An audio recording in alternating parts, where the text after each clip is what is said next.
ladies and gentlemen? Welcome back to another episode of Wave Files. Of course, my name is DJ Reg West. On this week's episode, I've known my guy for a very long time. He's an exceptional DJ, native New Yorker, moved to Atlanta, got it popping in Atlanta, moved to LA, got it more popping in LA. You might have seen him on the road with a few important people over the years. Someone like Dave Chappelle. Yo, this is one of my guys, man. I respect this guy so much as a DJ and a talent. My guy, DJ Trauma. What up?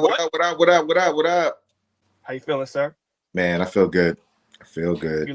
You look great, man. You're looking healthy. You're looking wealthy. You know what I'm saying? You know, I'm trying to look both. Yo, make it look easy. Nah, it ain't easy. It ain't easy. I'm trying to make it look effortless. Yo, man. This COVID season has been a challenge for anybody with a DJ in front of their name, except for you and D Nice. How are you doing, sir? I did have a good quarantine, but I mean, you know, it was one of those things. It's funny because when quarantine hit, I kind of was just like, yes, I get a break. I had been on the road for like 4 months straight. And people kept saying, it's only going to be 2 weeks. And I was just like, that's impossible. It took China 8 weeks with them locking people in their house. Literally locking people in their fucking house, yo. They were like literally like locking the door and not letting people out. And I was like, this is America. People ain't listening. They're going to be doing whatever they want to do. So I was like, all right, I know this is going to be. In my head, I already knew. I was like, all right, well, it starts in March. It's going to be till like at least May, June. Right. That's what we all thought. May, June. All right, cool. May, June. 8 weeks, I was just like, and then I was just like, let's give it extra, you know. So I was like, okay, maybe it might be something in the summer. But man, it was crazy. So I kind of had already prepared. I think some people weren't mentally prepared for it. So I was already prepared for at least 4 months. I told people this and people thought I was crazy. And then like a month, like 3 weeks in, Live Nation was like, no more concerts until 2021 summer, possibly. But possibly not till 2022. And I said, oh yeah, for sure. It's going to be a wrap. But then I was lucky. I think I was lucky for in a bunch of ways, because a lot of my clients, my corporate clients, started like reaching out to me to do like corporate sponsored gigs. And I, like my management team, we just got on the grind and just kind of created all types of lanes that I could do like streaming wise, with just all types of clients. And then I just got really lucky that Dave was just like, I'm gonna figure out a way to still do shows even in quarantine. And really, he just was doing it for his personal self at first. It was just like, we just out in the field and we're just going to try to, you know, test everybody, try to keep everybody safe. But, you know, like the world has to go on, and people really need to be able to like laugh and just kind of get out of this like self-isolation. And fortunately he lives like in a small ass town, 3,000 people. In Ohio, and it actually ended up being like one of the best summers of my life. Like, why is that? We did Chappelle's summer camp, and basically our whole team came to Yellow Springs, and we did shows a couple of weeks, but like it literally felt like summer camp because of COVID, we like ate together. You know, we were all staying in the same house. You know, we were all partying together because there was, you know, we couldn't do anything else. We were tested. We were in a bubble. So then it's just like, we just started coming up with all types of things that we could do to have a good time in the country. We just started doing, we went kayaking like every week. I saw that shit on IG. I seen you in that kayak on IG. My God. Yeah, we're doing that like every week. I mean, it was crazy because like as the summer grew and more people started coming down. I mean, sometimes we'd be kayaking to be like 40 people. like rolling down in the kayaks, and everybody. Listen. People that look like us, I don't often see in a kayak, my guy. So were people comfortable in the kayaks? They were all right. At first, people were like, "Kayak? I'm not doing that."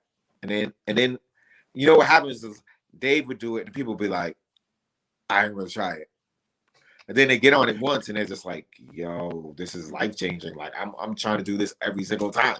Donnell Rollins, you know him as Ashy Larry. He started calling himself the River Ninja. He really like embodied the river. He went shopping for river shoes. He was like got the river hat, the pant, like everything. Incorporated it in his comedy and his stand up. It was hilarious, but we had a good time. Like we did. It really brought our team closer, so much closer, and we were already a pretty close team, and it brought us even closer. Like we spent 4 months in Ohio doing shows. We did like 54 shows, I believe. Wow. We just did all types of country stuff. We were just like riding around at night in the back of the pickups. You know what I mean? Like, wow. Like, or just during the day, Dave has a bunch of motorcycles, and we were just enjoying the country, going hiking. There was a bike path, riding bikes, playing kickball, having game night. It really felt like a camp. We were all staying in the same like 2 hotels, either the bed and breakfast or the hotel, so which were right across the street from each other. So it's like we were all together. It was a great summer. That's awesome, dog. That's awesome. It definitely sounds like some summer camp shit. Or some, y'all got COVID over there? Fuck that. That's why we started calling it summer camp, because it just felt like summer camp. We were just in there, like we were eating dinner together every day. There was nothing else to do there except hang out with each other. That's awesome, yo. That's awesome. Yeah. So if I didn't make it clear, everybody, my man DJ Trauma is Dave Chappelle's DJ. Okay, yeah. He is the man that provides the sounds pre-show, after show, and sometimes during show. You might have seen Trauma. Wow, Trauma, you've been with Dave since what, like 2014? 2013. 2013. Shit. Yo, tell 8 years. 8 years in June, bro. So yeah, outside of just a Dave being a client, y'all are friends now. That's your guy, right? Absolutely, for sure. Yo, that's crazy. See, people, what my man Trauma has is a rarity in this business. Okay, you find a client that becomes your friend and you rocking. That's a great spot to be in. Yo, how did you link? I already know how you link with Dave, but tell the people the short version how you got a chance to start working with Dave. Well, a chance meeting at the Soul House in New York with one of my homeboys that I went to school with, that I grew up with. Bumped into him, and we were sitting there talking. He managed at the time. He was managing David Banner and Chad from the Neptunes and a bunch of different people. He was telling me what he was getting. We were just chopping it up. I hadn't seen him in probably like 2 years or so, but we grew up together, so we were always like tight. And then maybe like 2 weeks later, he hits me like, "Yo, Dave has a show at the Tabernacle in Atlanta. He has 8 shows. Can you do them?" And I was just like, "Sure, of course." And I'm thinking David Banner, right? And I was in my head, it was like, "Wow, David Banner is still hitting him like that. He could do 8 shows at the Tabernacle." What year was this? What year was this? 2013. Yeah, I would have been cool if like, "Oh, David Banner got 8 shows. Fuck it." Yeah. Listen, even most music artists, even at their peak, were doing 8 shows at the Tabernacle. That's like 2,000 people. So I was just like, all right. So then I came, did the shows, and I had never met him before, so I just went by what I knew from the TV show. So I just played all the hip hop shit, Mos Def, like all Biggie, like Jay, like that's I didn't really know him, so I just played all that type of shit. And he was like, and I didn't know that they were playing like the music in the dressing room. So he was like, it was getting the feed to the dressing room. He was seeing what you're doing outside. I got you. So then he was like, yo, you rocking. So then like over the time, like I was taking him out to the clubs, taking him to, Atlanta was my town. I'm Mayor of Atlanta. So I took him to all the places I think he would, have fun at. And he was just like, he appreciated it. And then like after that, they left. And I was like, yo, if you ever need me for anything, of course, even then I was like pitching to like, yo, if you need me, I'll go on the road. Like, because at the time it was like a time where I was in between tours. Like I had been with like Sierra, Sean Garrett, had done little Monica stuff. Like, but at that time I was probably like at home probably for like a year and doing radio again. And I was kind of like ready to get back on the road. Back on the road. Definitely was always kind of like, if you ever need me. And then like one time, then they just called me out of the blue, like, yo, can you come to Vegas and do this after party? And I was kind of like, no, let me go back. Actually, before that, he had a bad show in Connecticut. And like I just happened to hit the tour manager and they were like, yo, can you come back out tomorrow? And I was like, absolutely. I called. But wait.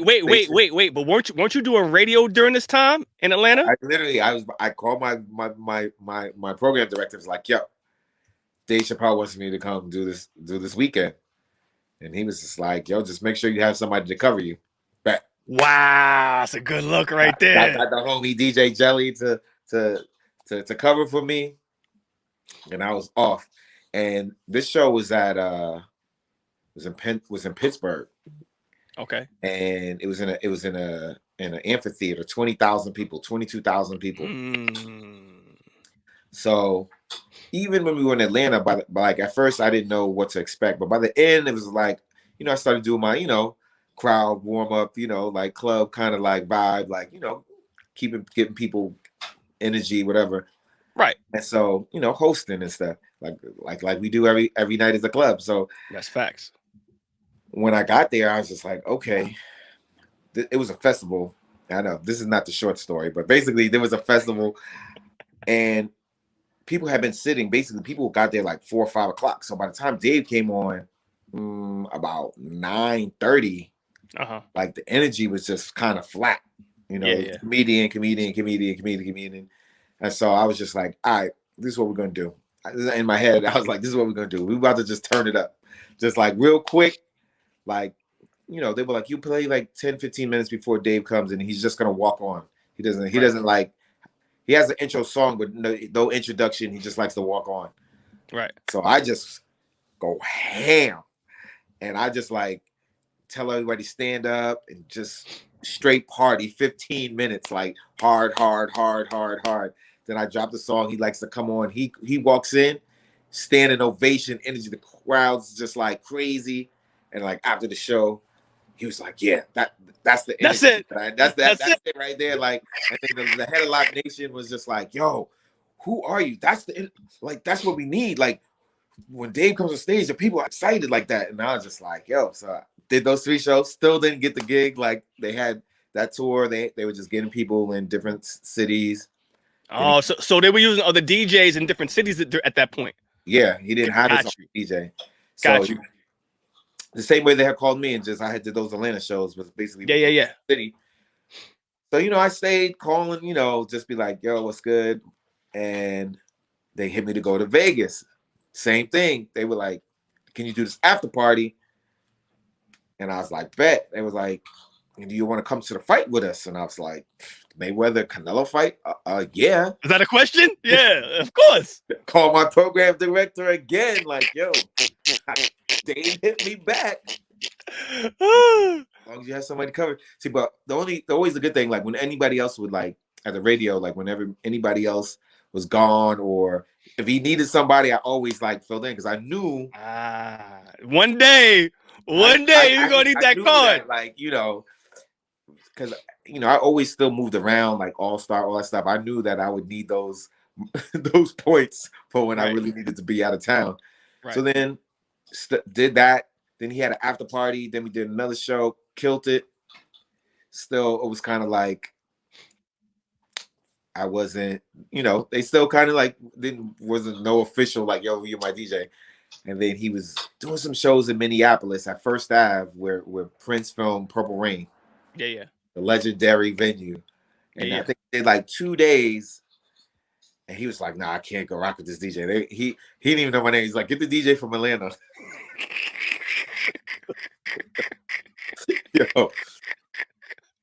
Yo, I came in there. First of all, it's First Ave. It's where Prince filmed Purple Rain. Like, yeah, I went there. You got to play some Prince first off, but you got to play some B-side Prince. You can't be going there playing what you expect to hear. But God, this is when Prince was alive. He was still alive. Oh, this is crazy. Shit. I came in on a Wednesday. They hung out with him Tuesday night, and I was just like, "Why did you?" I was like, "Damn it!" I was like, "We have to hang out with him another time." Had never met him or anything. I was like, me and Prince were born on the same day too. So I'm like, "Yo, we got." Oh, so you was amped to me, homie. I feel you. So I'm just like, yeah. What? Never happened. But I went in there and smoked First Avenue, and we were doing 2 shows a day. And so in between shows, we were just sitting on stage, and he was like, "Yo, would you consider being my DJ and just going with rocking with me all the time?" Of course. That's the long story. That's the long short story. The long short story. All right, so I have some questions about the long story short. The long short story. So you said the festival was the first thing that you did for him. Now, when I hear festival, I'm thinking very diverse crowd. So what do you remember what you were playing? I do. I started off with Apache because I wanted people to get out of their seat. That's a very diverse record. You gonna stand up. Record. I'm trying to think. I probably did I did Apache. I probably did It Takes Two. I did Poison. Because I wanted people to dance and move around. Because literally, especially as a comedy show, wasn't like a music festival. So people have been sitting down for hours. So people and it's the summertime. It's like 80 degrees outside. So it's like I got to get people's energy. I got to get the blood flowing. But I feel like the killer is I stopped the music and was just like, yeah, I feel like we friends now. And everybody's like, yeah. And then I dropped Cheers.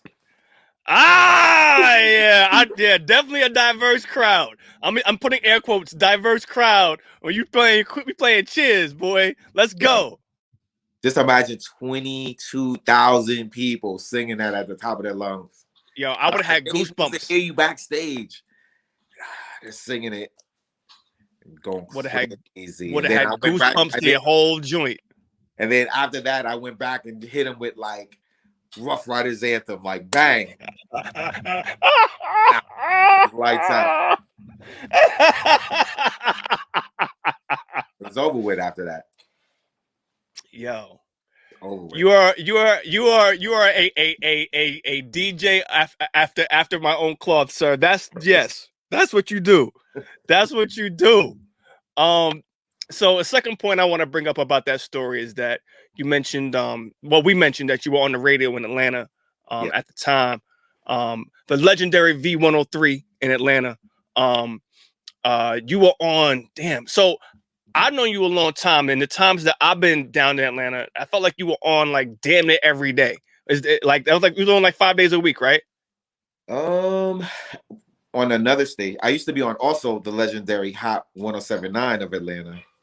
The one right. I used to be on Ludacris's show. I used to be on his show weekdays. That I didn't know. I didn't know that. Okay, I didn't know. I started off on his show. So I used to do weekdays, and then as I got older on the radio, I switched from nighttime to the traffic jam mix. And that's and that I think we met during that period. I think that's when we met. Yeah. I think around 2000. What's it 2011, 2010? I had to be before that. Maybe 8? Or maybe. No, I don't remember. Because let me think. Oh, you know what? I might have been on doing I might have been doing internet radio then. Also, Okay. I was doing both. So I think I was doing that every day, and then I was doing the weekends on Hot then, and then I started touring, and then I went over to V. Yo, Trauma. As we're talking, I'm like, yo, when the hell did we meet? Because like I know you toured with artists, so I'm like thinking, what did we cross paths on a tour somewhere, or was it me coming to Atlanta for a show? I feel like, or was it just our connection in New York? Because we got some of the same similar friends in New York. I couldn't place it. I can't remember the time, but I remember it was like a specific party. I think either we were DJing together or you were DJing and I just met you, or maybe I might have been performing with somebody. Maybe it was Sean Garrett or something. But I'm not sure. Possible. I don't remember either. But it's like you came to Atlanta. I feel like you came to Atlanta. You might have been DJing at the W or something. Yes. Okay. Let's roll with that. So I came to Atlanta to DJ a party at the W with my boys who had a clothing line by the name of Cavi. Cavi had a clothing line. Yes, that's what it was. That was 2009. Yes, 2009. Cavi was on fire during that time. Yeah. Everybody had a Cavi shirt. Every artist, every rapper, every singer. The clothing line got bootlegged like 3 or 4 times. But if you didn't have the official, you wasn't official. Shout to Danny, shout to Phil, shout to Nate, shout to Vaughn. Right.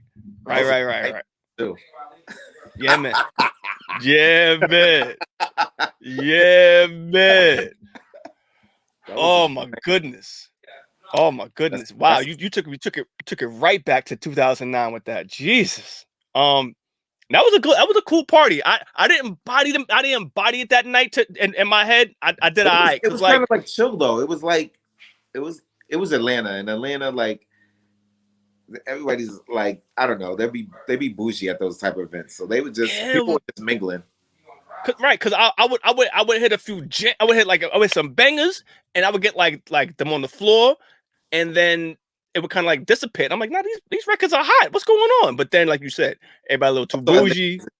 Also, Atlanta has its own way they sequence records. So like, a lot of times New York DJs will come down and struggle because Atlanta just play records different.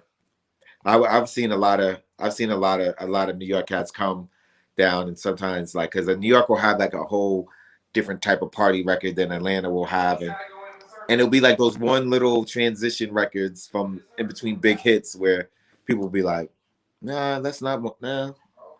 And then they'll walk up and it's crazy, and you're right, because that goes for any market, right? Like any market you're in, you hit that one wrong transition record, and it's any market you're in. But it's funny because I literally remember it was a Jay-Z record, and like the Jay-Z record would hit in New York, and I checked. It might have been my issue, but I checked. The local station. It might have been hot, and I was like, oh, this record's popping down here. I played the record. That record cleared my floor so quick. I was sometimes like people, because it's weird, like because certain, especially like Jay-Z records, like the ones that are on the radio, that's not the ones that people really rock to. And so it'd be like it gets, it's such a, especially for Atlanta, because Atlanta is after about 2000 shit, like since the 2000, Atlanta has been about Atlanta. You know what I mean? Only. And then it's just like we have our own music scene. Even if we playing everything, the Atlanta records that are the Atlanta records that people want to hear those. And plus, it was a bougie ass party, so it wasn't like it was a bougie ass party. It wasn't like, you know what I mean? It was kind of like people. It wasn't compound, okay? All right. People were just kind of like, I know. I came with this hot chick. I'm like just like a chick I've been trying to holler at for like 2 years. So I'm like, oh, we chilling. I'm sitting there drinking. We having a good time. Like I dance a little, chill with the bar mostly, but it was one of those type of parties anyway. No, I get it. Wow. So let's talk about that for a second. Like Mhm. you're from New York originally, Right. and you moved to Atlanta after you went to college, right? When I went to college, I went to college in Atlanta. I went to Clark Atlanta University, Right. CAU, baby. Um, you started DJing in New York, and then when you went to college down there, you just continued DJing down there, right?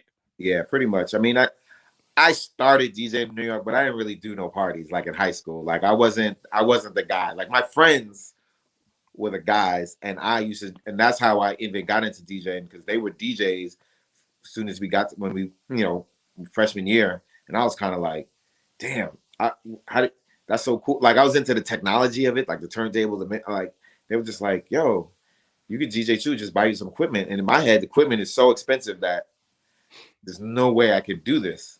Mm-hmm. And I don't have no records. Back then you couldn't just download somebody's archive. Right. Yo, tell the people about it.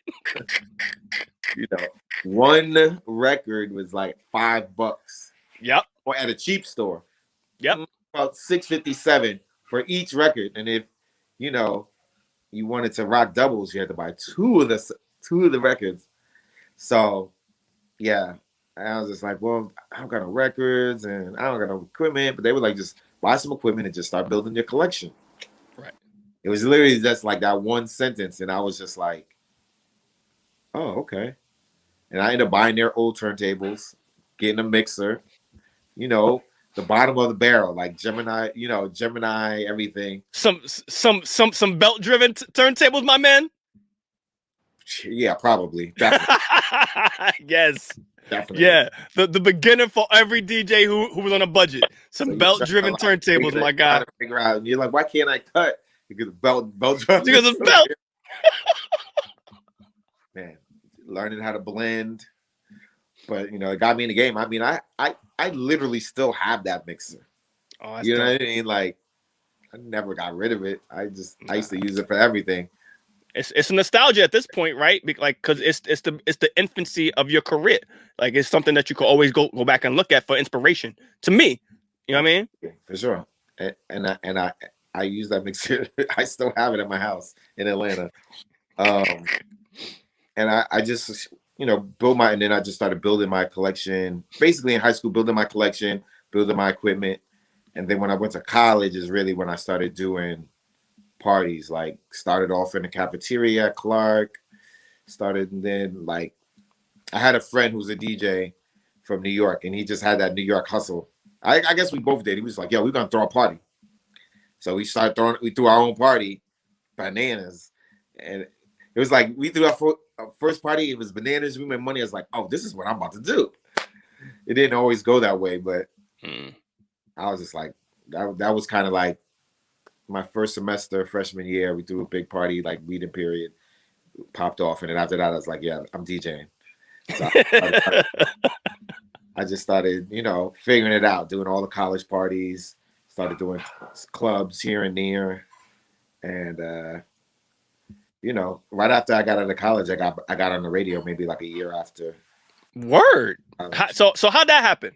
Tell me how that happened.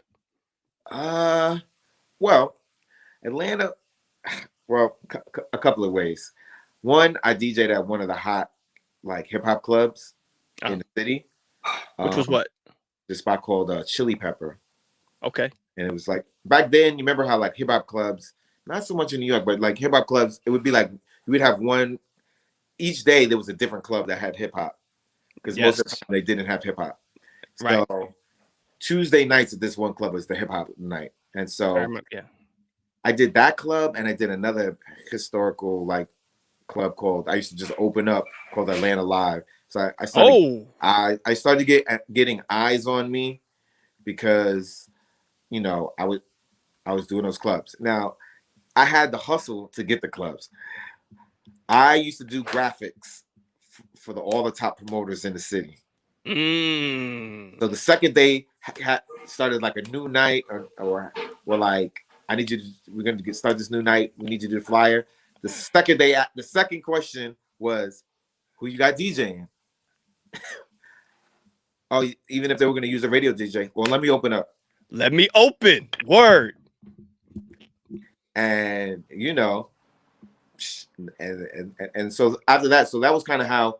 So then the way I actually got on the radio, I had tried to get on the radio right out of college, and they were like, "Oh, you need some more experience, but we know you're a good DJ, but we don't have any slots, or we get, you know, blah blah blah blah, whatever." But then it was a Bad Boy weekend, and of course, I did all the flyers. So I was like, "Yo, you got to give me at least one night."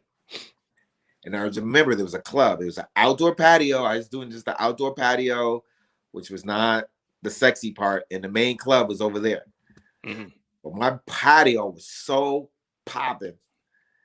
I think I did 2 events, and my I was killing these parties, and the program director was just like, "Oh, we need to have that guy on our team before somebody else snatches him up."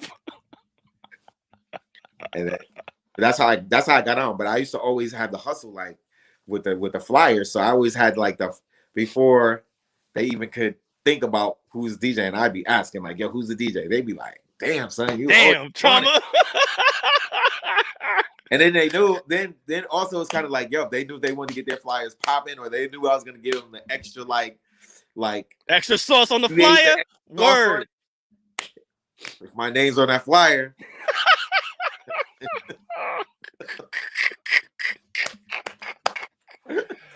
Yo, long time. Well, there's a will, there's a way, my man. That's dope. That's a dope story. I never heard that story before. That's dope. Word. Oh, you want this flyer back tomorrow? Who's opening? That was my hustle. I'm telling you. And it let me know all the promoters. You know what I'm saying? So I had like close relationships with every single promoter in the city because I did, you know, like let's say 70% of all the hip hop club flyers. So I knew everybody. And, you know, so a lot of times as a DJ, knowing somebody and being cool with somebody is how you get gigs. That's facts. And it only takes so many times to be like, somebody didn't show up. Oh, hit trauma. They got my number on speed dial because I did the flyers. I come in there and smack the party like, oh, we might have to keep him in rotation. There you go. That's how it worked. How it worked for me a lot of times. A lot of times. Yo, that's an amazing story, bro. I'd never heard you tell me that story before. That's dope. That's dope. I was now flyer king. Trust me. When I retired, it was to the point where promoters would be like, you know, we can't fuck with you because you're not doing the flyers no more. Like, you're the guy. Like, you're the guy. Like, how are you not doing the flyers no more? And I was just like, yeah, I'm done. Like, he begging me, and I'd be like, all right, I'll do this one. Or if it's like a big weekend, I'd be like, all right, I'll do a couple of flyers for you. But I'd be like, I'm done. Because you met your ends, right? Like the purpose of you doing these flyer shit was to get in. You in now. So the flyer was to make money, actually. And what happened was I was making more money doing graphics than I was DJing. Of course, early on, of course. Yeah. It was no, I was on the radio 7 days a week, everything. I still was doing flyers. I was doing the flyers until like, I mean, I was already like established. I was hot in the clubs. But you know, I was making 6 figures if they were flyers. You know what I mean? Like, word. Yeah. I bought my first house with flyers, but oh shit, that's amazing, bro. It was stressful. Like that constant pressure, deadline pressure, and you know that back then you used to actually have real flyers that you had to get printed. So I'd be like talking to printers. Oh, this shipment missed the flight. There's a snowstorm. The flight's delayed. They can't get their flight. It used to be like I could never take a vacation because it's like people still needed their flyers. I still be on vacation doing flyers, or shipments are coming in. It would just be crazy. And I was just like, at one point, you start thinking about your quality of life, and I was just like, I don't think I want to do this anymore. And so I just started scaling back.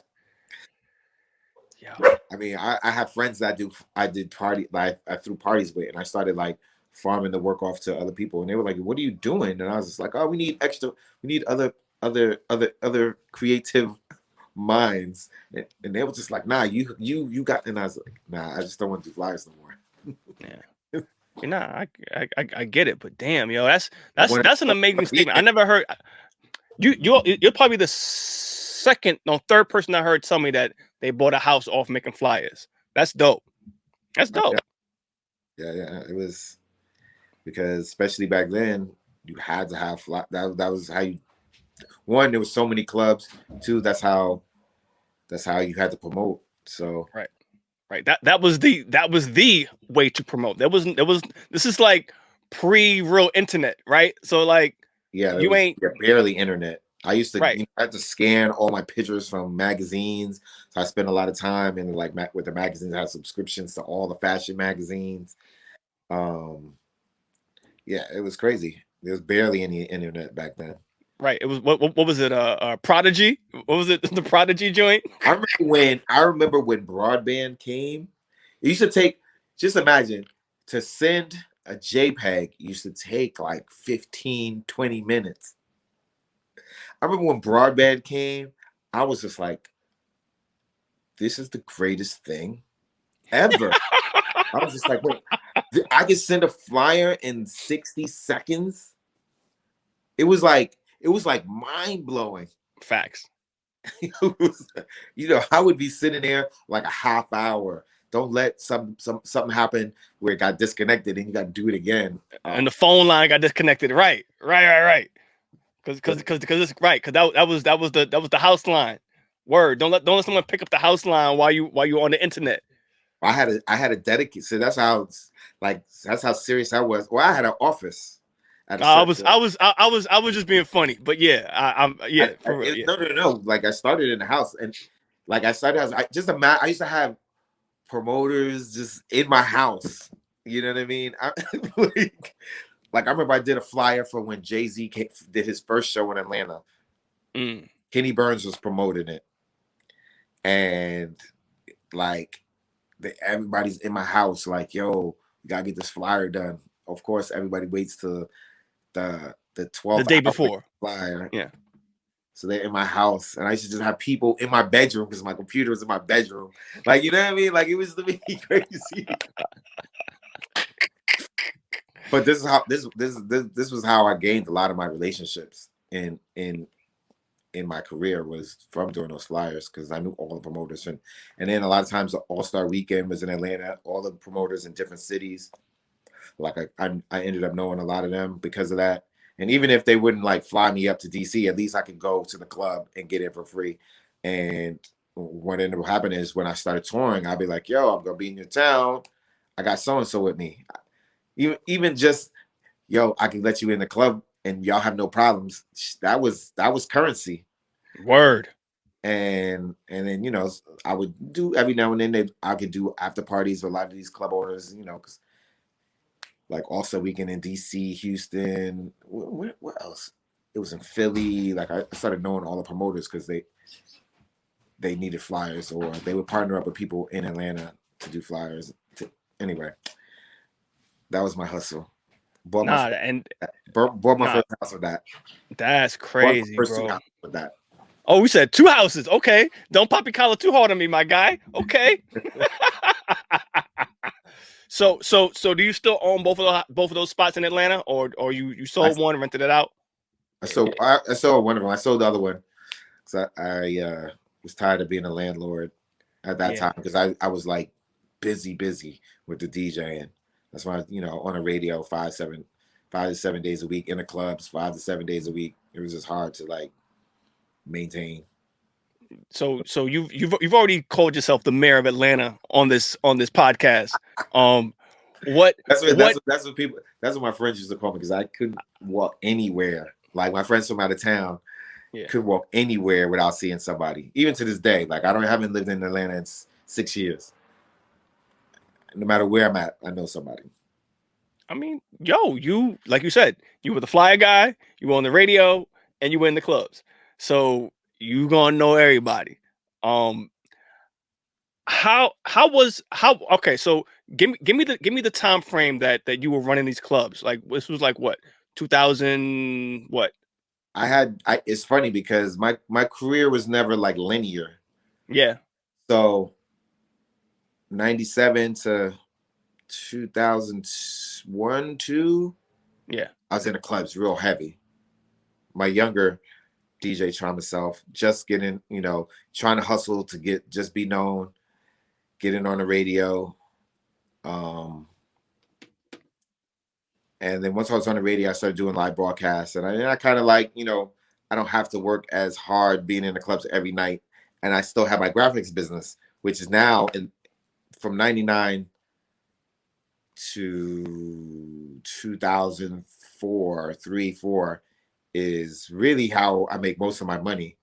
So then, I don't want to DJ during the week as much. I want to do Friday, Saturday. So then 2002, 2003, clubs closed down and I'm just kind of like, okay, I'm cool. I don't need to DJ. Right. So then there's a break for a couple of years. Then there's a point where we had the Super Friends, and basically the Super Friends was a DJ crew that my boy Mars started, and I was probably one of the top people in the crew, and then we kind of pushed DJs to the forefront. The way you see DJs in the forefront in Atlanta now, that sparked the movement. And at the time, it was me, Mars, my boy Shakim, who DJs for like Bow Wow, my boy Fahrenheit, who DJ'd for Jay-Z. Drama was in it. Shout out to Drama. Don Cannon, Sense, that whole affiliate crew. They were part of They were Super Friends early. Okay, I knew Drama was. I didn't know Cannon was. Okay. All three of them were. Then they branched off and formed the affiliates. And we basically ran the clubs. Like we were all the DJs in the clubs. Like when All-Star Weekend happened in Atlanta, we were in all the top clubs. Oh no, I remember because I started coming to Atlanta in like 2003, and I would see Super Friends on everything. So go ahead. Mars and Fahrenheit had Visions. My boy Tay Rock and them had like the Frank Ski, wherever Frank Ski was. Shakim, he was always on the road. He was on the road with Bow Wow, but when he would come into town, he would do like all the Jermaine stuff. And then me, I kind of was fitting in where I got in, but I wasn't really DJing that crazy. I feel like I had maybe one club, one weekly, but if not, I was doing all the flyers. I knew business, I knew all the promoters, and I knew how to market. So I used to design all of our stuff, and we had baseball cards. We had van wraps. Like we had probably 3 van wraps with all our pictures on the van. Like when people started seeing that, and then we would come in with the jerseys, everybody with the jerseys, and so I would be like part of the helping orchestrate a lot of that and market. And I had all the relationships because I was still on the radio. So I had all the relationships with the labels and just clothing lines because I used to tour and stuff like that. So I spent that time in my career working on that a lot, and doing the flyers and stuff like that. So I wasn't really gigging like that. And then slowly but surely, and I used to help throw the parties, and I used to get the sponsorships, and that's how I used to make my money. And then I used to just do my birthday party, and I could live off that for 2-3 months. You know what I mean? I get it. It was crazy. That was and I started being like, well, why am I DJing other people's parties? And I started throwing my own parties. Then there was a phase where I was throwing your own parties is a lot of work. Facts. Didn't really love it. That's not really my strength. There's some promoters they love to promote. They love to be selling. I'm not that's not really my thing. So then there was a point where what happened was all the Super Friend DJs started going on tour with people because all the, people, because Atlanta music just started blowing up. Right. This is 2002, 3. Yep. T.I. just starts coming out. Yep. Monica now is popping off again. Yep. Luda. Luda, JC, Luda's DJ was a Super Friend. Then like Jay-Z started popping up. When Jay-Z popped off in like 2005 or 5-ish, 6-ish. Five, six, yeah. So basically, all the other DJs who were our top DJs left to go on tour. So the club owners were kind of like, well, we need, like, there started being just vacancies all over the place. You know, that's when like Infamous started to like become big in Atlanta, because Mars left Vision and Fahrenheit who left Vision. They started you know. And so then I started being like, you know, I'm about to get back on my DJ shit and keep myself. I started falling off the graphics. Just like, let me just focus on DJing. So then you got from 2006, 7 to like 2010, heavy in the clubs, Compound, the SOs, the Velvet Rooms, the kind of like iconic clubs, you know, of Atlanta. Velvet Room was crazy. Oh man. Tongue and Groove. Like, there was a point where I like every hot club at night, Monday was Lotus / then turned to Tongue and Groove. Tuesday, I forgot what Tuesday was. I think I was off Tuesday. Then Wednesday I did Sweet.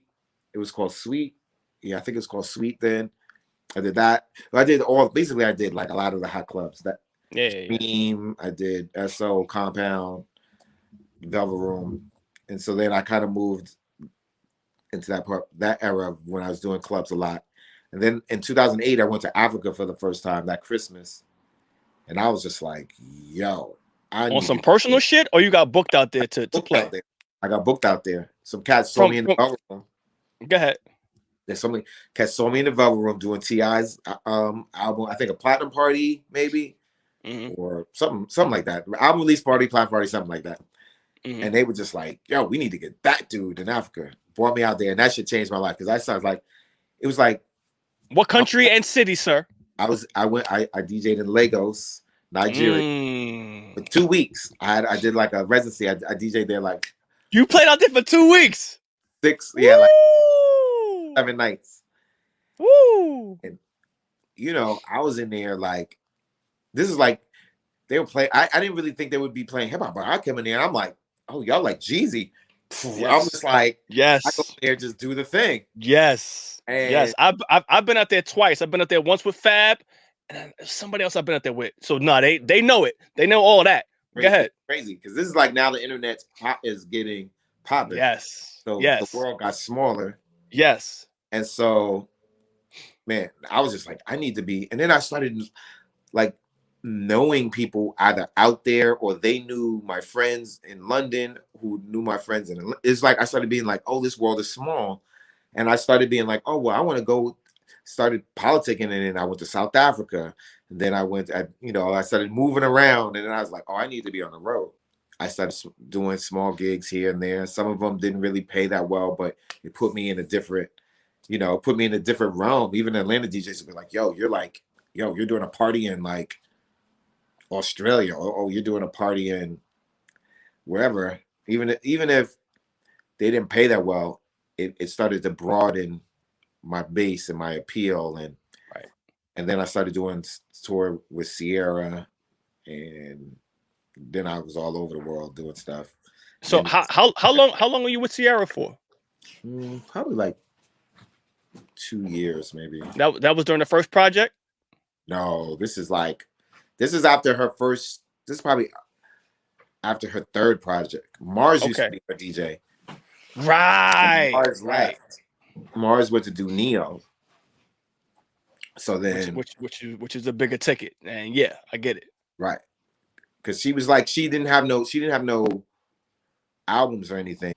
She still did a lot of like spot dates. Because she's a name, so she's still gonna go do these shows. Yeah. So they brought me all over the world. You know what I mean? Went to Africa, Australia, Kazakhstan, China, like all over. So it was my first time to really get to see the world. And after that, I was just like, yeah, I don't want to go back. I was like, Atlanta. That's when I started being like, I'm phasing out of Atlanta, because I was like, oh, this is dope. This is a dope base. This is where the music's coming from, but the world is huge, and the way they respect DJs is different. That's what I started to notice. I was like, oh, even though we had pushed DJs more to the forefront in a way, in Atlanta, and a lot of people from out of town were hearing about the Atlanta DJs. But in the clubs and stuff in Atlanta, you still get no respect. Really? No, zero. And so I started to be like, oh, okay. Unless you threw your own parties. I started getting more respect when, like, homecoming, you start throwing parties that had like 2,000 people. And like that one Friday, clubs used to be light. You know what I mean? And people would start being like, oh, and then I'd throw my birthday party and I got 2,000 people and the club was light that night. Or when my party was over, we went to the club. We bought a section and popped. You know what I mean? Like, then they started to respect me more, but that's because it was because of something else. They respected my business, but not me as a DJ. But and when I started to see that, and I love Atlanta. Atlanta's a great town.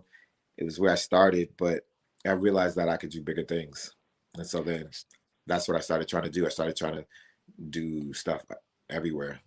Right. That's and now I understand more clearly why you were pushing so hard on the Chappelle thing, because it's like you want some, like, I need to expand the brand, because even though Atlanta is home, the brand needs to be expanded on a larger level.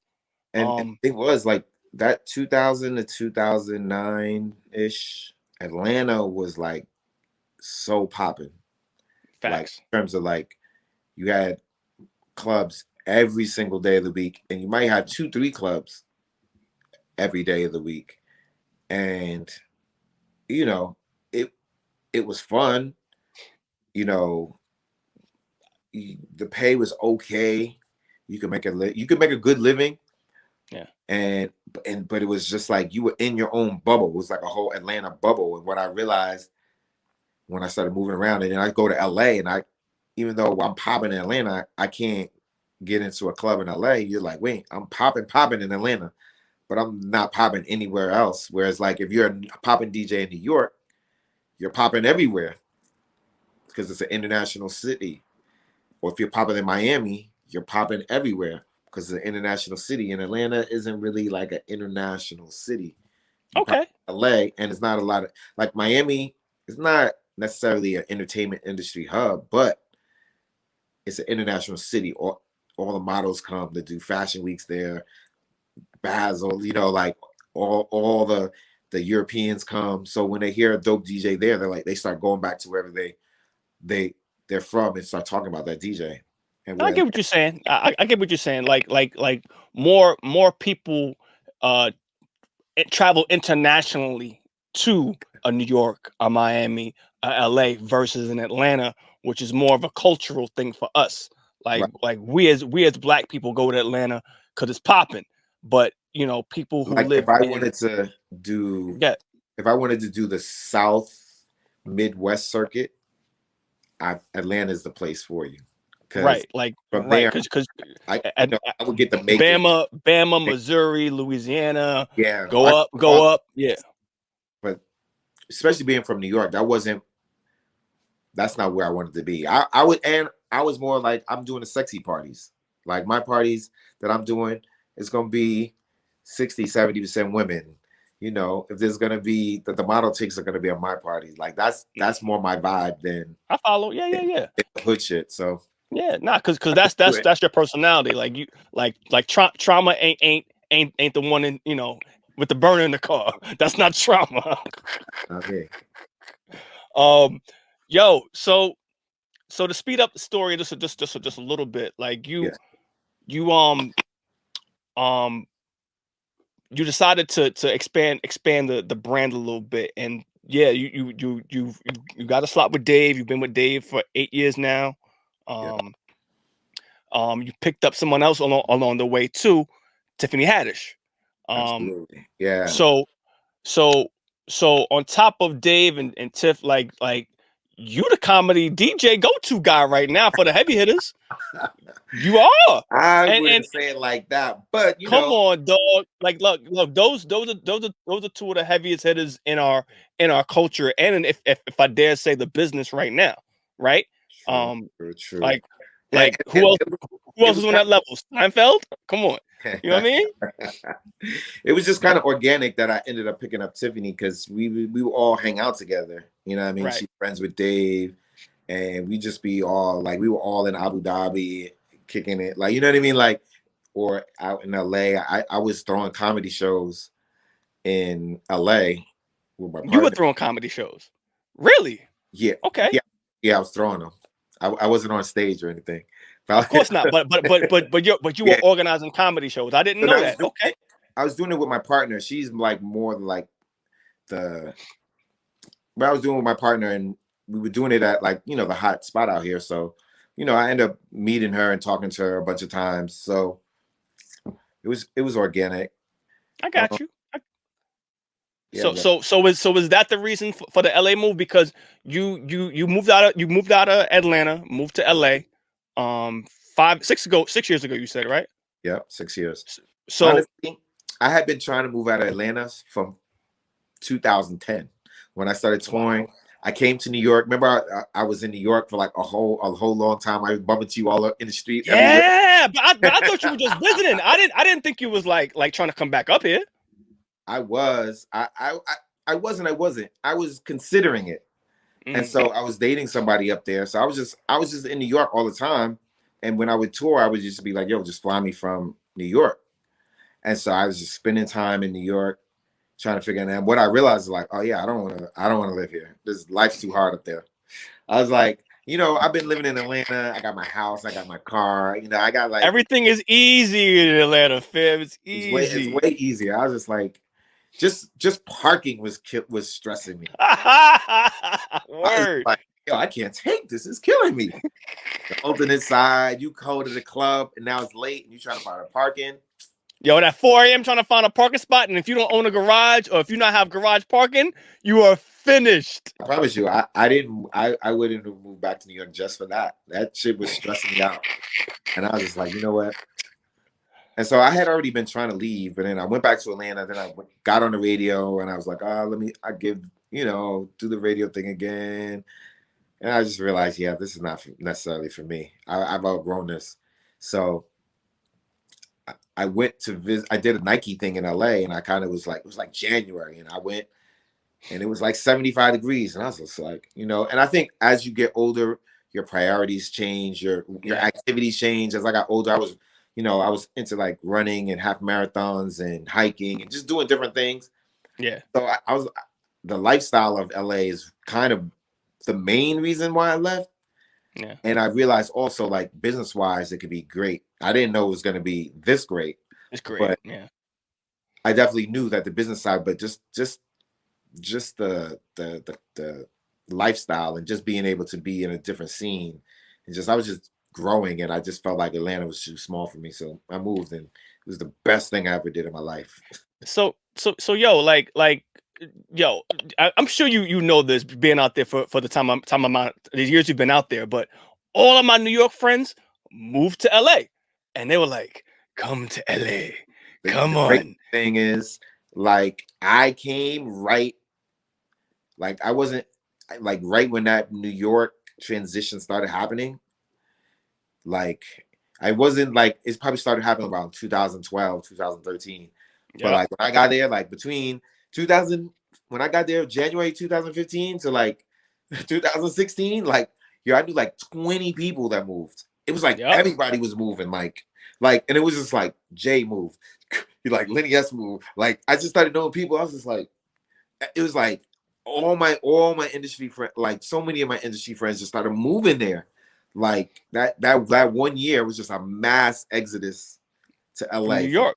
Which is crazy to me, because I mean, look, for certain avenues of the business, I get it. Like all the studios in New York are closed, so people move to LA. Songwriting, producing, all right, cool, get that. But from a DJ standpoint, I was always super hesitant, because I'm like LA parties are different than New York parties, and they're different than Atlanta parties. It's just but different. You want to know what happens?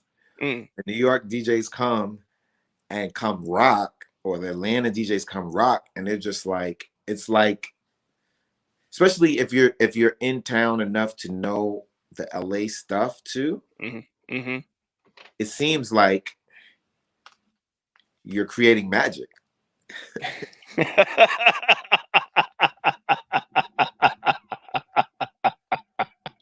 Or it's That's also they're hilarious. not used to that type of energy because Yeah. LA DJs kind of DJ different. Mm. And so you're just bringing something different, which they don't get all the time. And so then they love it.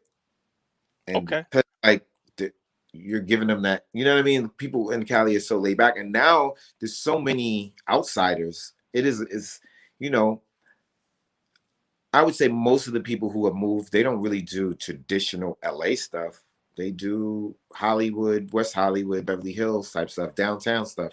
And that's Right. full of people from all over the country.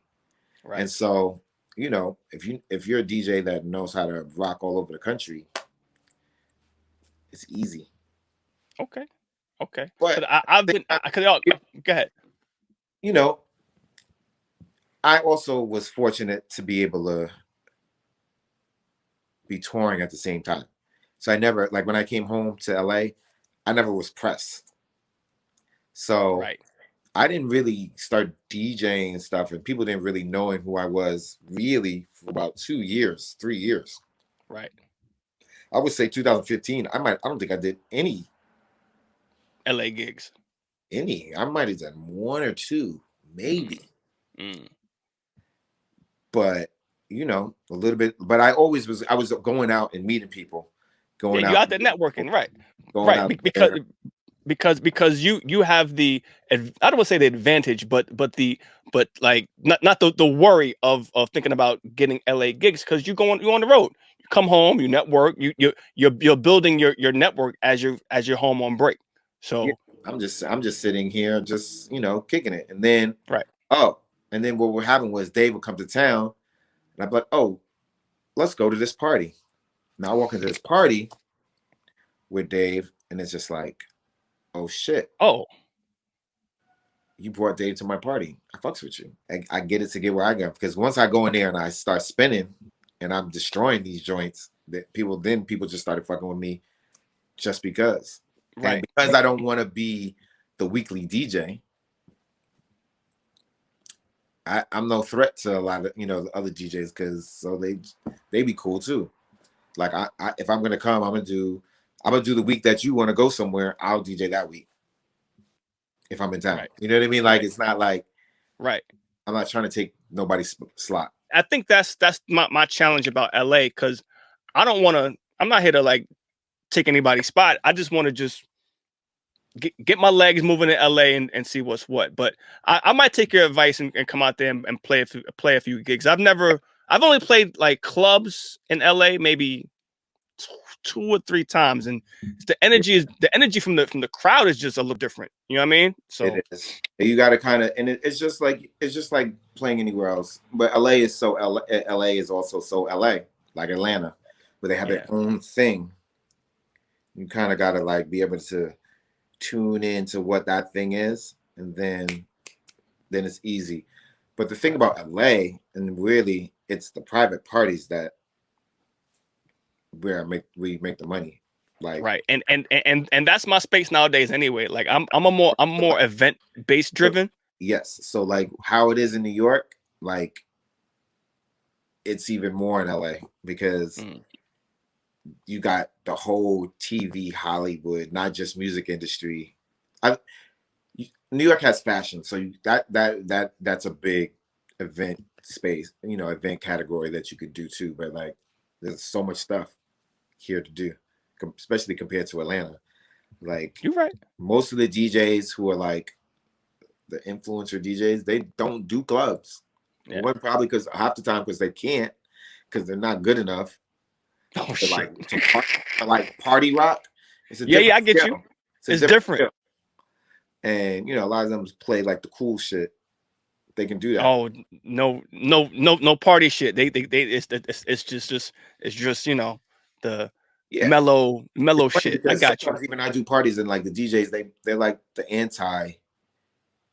It's almost like the anti trying to play the hits. They just want to play the remixes, the cool shit. And me as a DJ, I love to hear it. But then what ends up happening when it's time to party, then it's just like, yeah, you need to get up there. We got to turn this up, please, like right now. So what are we doing? Hey, events crazy. You don't have to do no clubs out here. And I, to be honest with you, like that's my space nowadays. Anyway, I honestly do. I do clubs nowadays for practice, because when I said I do clubs to keep my skills sharp. Because you get that regular person response. You know what I'm saying? Like you're if you're getting booked by a client on a A-list level, you want to be sharp. You know what I'm saying? So that's why you do the clubs. Yo, so I want to transition to your other COVID space, which is your streaming. You stream damn near every day, sir. I do it, yeah, not every day, but like 5 days a week. But it's funny because I started off like I'm gonna do every day of the week. Then I was like, nah, this is too much work. I'm gonna just do Friday and Saturday. Then it was just like, well, I like doing more days a week, or it's like, and then the thing was, I didn't necessarily have to be. I don't have to be. I'm consistent, but I don't have to be on a schedule necessarily if I don't want to be. Right. So that's the thing I like about streaming. If people follow you, because like you're developing what you're doing when you stream, you're developing a base, which is different from radio, where a lot of people are just listening to they're listening to the radio. They're not listening necessarily for you sometimes. Yes. Where the people who are listening to, they're coming for me most of the time. Right. And I was able to like really start honing in on my branding in this era of my career, where it's just a little different. It's different from when I was like 20 years ago, when I was like heavy on flyers and stuff like that, and doing like, all the campaigns with my face on it and stuff like that. It's a little different look. So I was started, honing in on what DJ Trauma is right now. What do we do right now? I started honing in on my merch, which I was always did merch here and there, especially when I was on tour. But now it's just like I just was working on it yesterday. I'm gonna have a damn near clothing line. You know what I mean? Like, but that's partially because your name is easy to change into something that is marketable, right? Like DJ Trauma, okay, emergency unit, okay, it's easy to use trauma and turn it into something else that is marketable and put on a shirt, which is dope. Mm-hmm. But also, like, even like my when I say honing on your branding, you start honing into maybe some of the things that you say or what you represent. So my where in the world is DJ Trauma. That's merch too. That's a hashtag and merch. Yep. And like, so you just start honing in and really like focusing in what makes you, and then pushing that out there. You know what I mean? So like, I think, yeah, I mean, during this COVID, I got to think about who's DJ Trauma a lot, and then start to kind of move in a way that instead of moving like this, like, oh, and not necessarily knowing what I am, just doing all types of stuff. I like, okay, this is my lane. I know what my lane is. Now let's just push forward in this lane and run 100 miles with this lane right here. Right. I think. Go ahead. And I think it's been working for me. Do you think? You have an amazing year, my G. I saw you surfing. Come on, stop. But I think, I mean, that kind of feeds into even to everything. Is just like, I'm trying to quality of life, enjoy my life. The more I enjoy my life, the better my DJing is. Right. If I'm like, there's so many DJs like, oh, these promoters ain't shit. They're not trying to do this and they're trying to do that. And like, when I leave that, and if you let that energy go, you're and focus on, I do this because I love it, and I focus on. Honestly, I'm gonna tell you, I was on this call with D Nice, and they were just talking about how he broke Instagram with, and he was just talking about, he's just like, yo, when I go up there every day, it's like I I just focus on I love music and I'm doing what I love, and I just get inspired every day. And I was just like, yeah, I promise you the next day I was just like, yo, I had the best set ever. I was just like, let me just focus on what I love. Like let's just go. And like, yo, I promise you for like the next 2, 3, 4 weeks, people were just like, yo, you were inspired. Like, you know, like, and if you like when you focus on that, like the money comes, everything comes. Like if you focus on why you love it, loving the music. And I mean, obviously you got to play stuff that people like it, but if you really focus on your passion, everything else comes. Before we go, Trauma, I want you to tell me one last story, and I know the story, but I don't know if everyone else knows the story about when you DJ'd for Jay and Beyonce. Please tell the people that amazing story. Wait, which one? I don't know. Ah, where's my bomb? I mean, honestly, yo, you know, they be hitting you with the crazy NDAs, but I mean, I started DJing for them because honestly, one of my homeboys is like, yo, I need you to. This is like when I first moved to LA. This is really one of the things that helped me move. This is like 2016. Like I still hardly was doing any parties. But my boy was just like, yo, can you do me the solid? It's my friend's birthday and she wants to do a party. And it's going to be dope. There's heavy hitters are going to be in there. And, you know, this is one of my guys. So I was just like, yeah. And then it's funny because me and Beyonce, she's Beyonce's cousin, my friend Angie, we met and then me and her clicked like, yo, like, you know what I mean? Like before the party, we were like, yo, we going through music. Like we just, you know how you just click with somebody. It's like, yeah, I'm hyped to do this party. So, you know, do this party. Jay and him are there. And, you know, I used to live in Atlanta. I can't say I'm from Atlanta, but I'm from Atlanta. And I just, you know, like, but I'm also from New York. So I play all the like New York, like old school shit. Then so you already had it. You had the down south music for B and you had that New York flavor for Hove. Like, because I travel, like I know the New Orleans and I know the Houston shit. Right. And I hit them with the fucking, what's that? If you ever do a party for them and you hit that Jubilee, get it ready. Oh, that Louisiana shit? Out of here. On the dance floor. Getting it in. And, you know, like, and then they just started calling me for stuff. Like, you know, I've done a couple of their Halloween parties.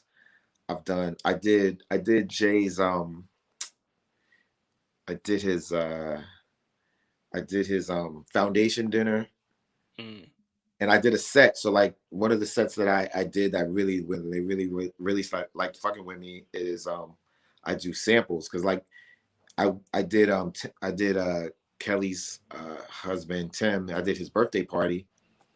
And it wasn't a party, it was a dinner for 30 people. It's like, I was like, what am I gonna play? Like, you're not turning up, you're not like, you know what I mean?